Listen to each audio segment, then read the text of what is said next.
ഈ പെട്ടെന്ന് ആൾക്കാരെ കുഴഞ്ഞു വീണ് മരിക്കുക. ഇതിപ്പം ചെറിയ വയസ്സിലുള്ള ആൾക്കാർക്ക് വരെ വളരെ കോമൺ ആണ്. ഇത് വളരെ സർവ്വസാധാരണമാണ്. ഇതിനെന്താ കാരണം? പേഴ്സണൽ ഒപ്പീനിയൻ പറയുകയാണെങ്കിൽ, പ്രിയ കൂട്ടുകാരെ നമസ്കാരം.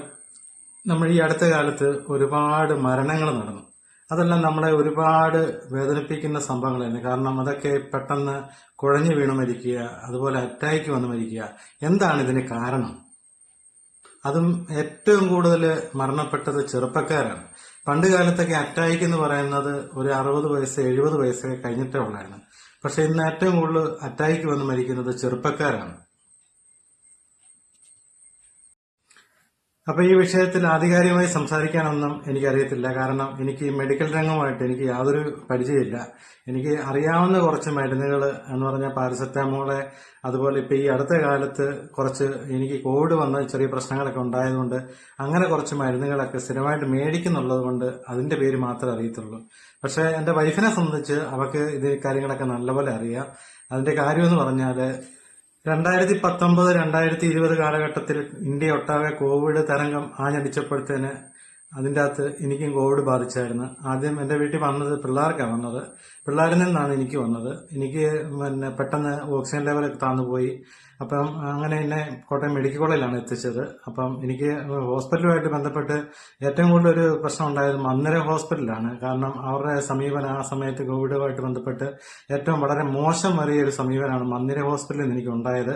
അപ്പൊ അത് ഏതെങ്കിലും ഒരു സമയത്ത് ഞാനത് പറയും. കാരണം അത്രയ്ക്കും മോശമായ അനുഭവമാണ് എനിക്ക് മന്ദിരത്തിൽ നിന്നുണ്ടായത്. അന്ന് കോവിഡ് ബാധിച്ച് സീരിയസ് ആയ എന്നെ മന്ദിര ഹോസ്പിറ്റലാണ് ആദ്യം എത്തിച്ചത്.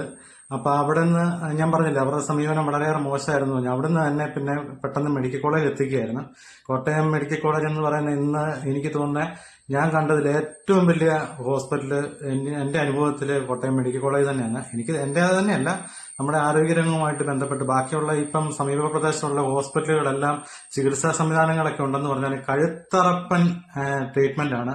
ഇപ്പൊ ഒരു ബിസിനസ് ആക്കി മാറ്റിയിരിക്കുകയാണ് ഹോസ്പിറ്റലുകളെല്ലാം. ഇപ്പൊ പണ്ടൊക്കെ ഹോട്ടലായിരുന്നു അന്യായം എന്ന് പറഞ്ഞത്. ഇപ്പൊ ഹോട്ടലൊന്നും അല്ല. ഇപ്പൊ ഏറ്റവും വലിയ അന്യായങ്ങൾ നമ്മുടെ ഈ പ്രൈവറ്റ് ഹോസ്പിറ്റലുകളാണ്. ഇപ്പൊ ഈ മന്ദിര ഹോസ്പിറ്റല്, അതുപോലെ പാറാട്ട് ഹോസ്പിറ്റല്, ഇതൊക്കെ ജനങ്ങളെ കൊന്നു പൈസ മേടിക്കുകയാണ്. അപ്പൊ അതൊക്കെ അവിടെ നിൽക്കട്ടെ. അതൊക്കെ പറയാൻ പോയ ഒത്തിരി കഥകളൊക്കെ പറയേണ്ടി വരും. അപ്പൊ നമ്മൾ പറഞ്ഞു വന്നുകൊണ്ടിരുന്നത് അറ്റാക്ക് ബാധിക്കുന്നതിനെ പറ്റിയാണ്. അപ്പൊ ഞാൻ കോവിഡ് വന്ന് മെഡിക്കൽ കോളേജിൽ കിടന്ന സമയത്ത് എന്റെ അസുഖം കോവിഡെല്ലാം ഭേദമായി.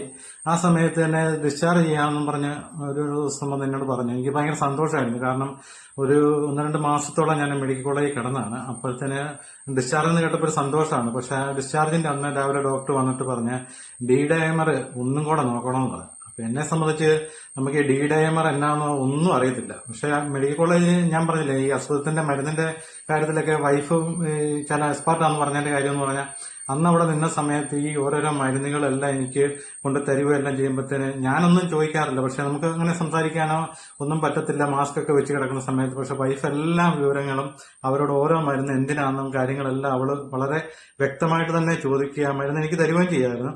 ആ സമയത്ത് മിക്കപ്പോഴും നഴ്സുമാരൊക്കെ വരുമ്പോഴത്തേന്, പല നഴ്സുമാരൊക്കെ മാറി വരുമ്പോഴത്തേന് വൈഫിനോട് ചോദിക്കും, നേഴ്സായിരുന്നു എന്ന് ചോദിക്കും. കാരണം അവർക്ക് ഈ മരുന്നിന്റെ കാര്യങ്ങളൊക്കെ ഇവിടെ അങ്ങോട്ട് പറയുമ്പോഴത്തേന് അവർ ചിലപ്പോൾ ഡോക്ടറോട് ഇവിടെ അങ്ങോട്ട് ചോദിക്കും, അത് ചെയ്യണം ഇത് ചെയ്യണോ എന്നൊക്കെ ചോദിക്കുമ്പോഴത്തേന് അന്നേരമാണ് അവർ ഇങ്ങോട്ട് മറുപടി പറയുന്നത്.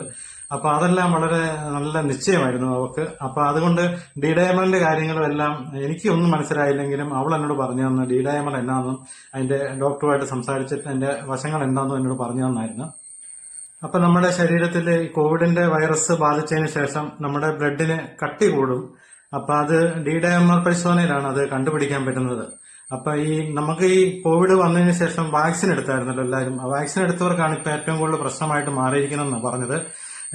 ആദ്യം ഫസ്റ്റ് ഡോസ്, സെക്കൻഡ് ഡോസ്, പിന്നെ ബൂസ്റ്റർ എടുത്തവർക്കാണ് ഏറ്റവും കൂടുതൽ പ്രശ്നങ്ങൾ ഉണ്ടായത്. പക്ഷെ ഇതൊന്നും ഒത്തിരി പേരൊന്നും ഇതിന്റെ കഥകളൊന്നും വെളി പറയുന്നില്ല. അപ്പം ഈ കോവിഡിന്റെ നിങ്ങൾക്കറിയാം, വാക്സിൻ ഉണ്ടാക്കിയ 2 കമ്പനികളും കൈ ഒഴിഞ്ഞിരിക്കുകയാണ്. അപ്പം ആദ്യമൊക്കെ പണ്ട് കാലത്തൊക്കെ ഒരു മരുന്നിനെ അല്ലെ പ്രതിരോധ മരുന്ന് കണ്ടുപിടിക്കുമ്പോൾ തന്നെ അത് മൃഗങ്ങളിലൊക്കെ പരീക്ഷിച്ചിട്ട് ശേഷം അതിന്റെ നല്ല റിസൾട്ട് കിട്ടിയതിന് ശേഷമാണ് മനുഷ്യനിലേക്ക് അത് അവര് ചെയ്യുന്നത്. പക്ഷെ ഇത് കോവിഡ് വന്ന സമയത്ത് ഇതൊന്നും നോക്കിയില്ല. ഇങ്ങനെ ഒരു മരുന്ന് കണ്ടുപിടിച്ചു. പെട്ടെന്ന് തന്നെ കോവാക്സിനെ, കോവിഷീൽഡ് എന്നൊക്കെ പറഞ്ഞ് ആ സമയത്ത് ജനങ്ങൾ മത്സരിക്കുകയായിരുന്നു ഇത് എടുക്കാൻ വേണ്ടി. അങ്ങനെ എടുത്തു. പക്ഷെ ഇനിയിപ്പം 2 മരുന്ന് കമ്പനികളും കൈ ഒഴിഞ്ഞു. ഇനിയിപ്പം വരുന്നത് നമ്മൾ തന്നെ സ്വയം അനുഭവിക്കുക. അതാണ് ഇപ്പോഴത്തെ അവസ്ഥ. ഈ കോവിഡ് എന്ന് പറയുന്നത് ഒരു വൈറസാണ്. അതുപോലെ തന്നെ ഇതിന് പ്രതിരോധമായിട്ട് ചെയ്യുന്ന ഈ കോവിഷീൽഡ്, കോവാക്സിൻ എന്ന് പറയുന്നത് ഒരു വൈറസ് തന്നെയാണ്. അപ്പൊ അത് നമ്മുടെ ശരീരത്തിൽ ഉണ്ടാക്കുന്ന പ്രശ്നങ്ങളാണ് വലിയ ഗുരുതരമായിട്ട്. ഇപ്പൊ ഈ ബ്ലഡിന് കട്ടി കൂടുക, അതുപോലെ രക്തക്കുഴലുകൾ ചുരുങ്ങുക, ഇതൊക്കെ നമ്മൾ ഇങ്ങനെ വായിച്ചും പലരും ഒക്കെ ആയിട്ട് സംസാരിച്ചുള്ള അറിവുകൊണ്ടാണ് ഞാൻ പറയുന്നത്. ഞാൻ ആദ്യം തന്നെ പറഞ്ഞായിരുന്നു, ഞാനൊരു മെഡിക്കൽ രംഗമായിട്ട് എനിക്ക് യാതൊരു ബന്ധവുമില്ല. ഈ ഡോക്ടർമാരൊക്കെ പറയുന്നതും അതുപോലെ നമ്മൾ വീഡിയോയ്ക്കകത്ത് കാണുന്ന കാര്യങ്ങൾ മാത്രമാണ് ഞാൻ നിങ്ങളോട് പങ്കുവയ്ക്കുന്നത്.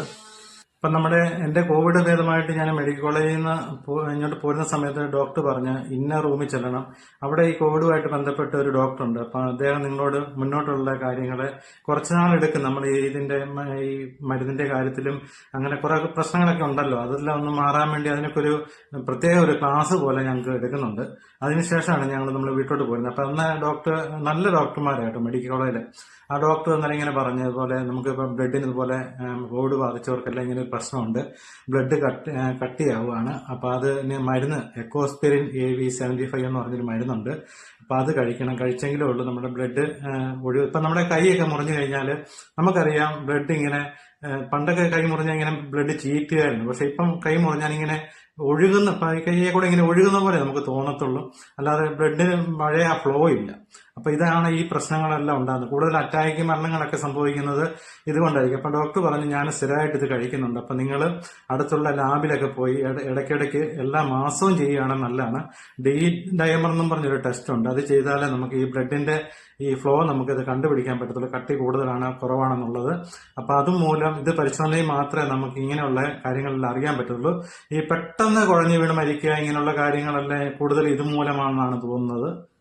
അപ്പൊ ഞാൻ ഈ വീഡിയോ ചെയ്യാനുള്ള പ്രധാനപ്പെട്ട കാര്യം എന്ന് പറഞ്ഞാൽ, എന്റെ വീടിനടുത്ത് വെട്ടത്തോലയിൽ ഒരു കാനറ ബാങ്കിലെ ജോലിക്കാരൻ കഴിഞ്ഞ ദിവസം അറ്റാക്ക് വന്ന് മരിച്ചു. 35 വയസ്സുള്ളായിരുന്നു. അപ്പൊ അദ്ദേഹത്തിന് ഇതുപോലെ കുറച്ച് 2-3 ദിവസമായിട്ട് ചെറിയ ചെറിയ പ്രശ്നങ്ങൾ തുടങ്ങി. അത് കഴിഞ്ഞ് ഹോസ്പിറ്റലിൽ പോയി.